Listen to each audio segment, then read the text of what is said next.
اعوذ باللہ من الشیطان الرجیم بسم اللہ الرحمن الرحیم۔ رنج و غم دور کرنے والا وظیفہ۔ رسول اللہ صلی اللہ علیہ وسلم نے حضرت اسماء بنت امیس رضی اللہ عنہا سے فرمایا، میں تجھے ایسے کلمات نہ سکھا دوں جنہیں تو رنج و غم کے وقت پڑھے۔ ایک روایت میں ہے کہ یہ کلمات 7 مرتبہ پڑھے جائیں۔ اللہ اللہ ربی لا اشرک به شیئا، اللہ اللہ ربی لا اشرک به شیئا۔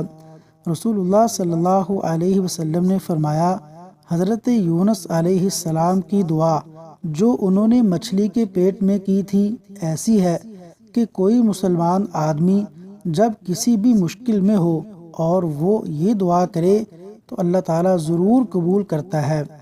لا الہ الا انت سبحانک، لا الہ الا انت سبحانک انی کنت من الظالمین۔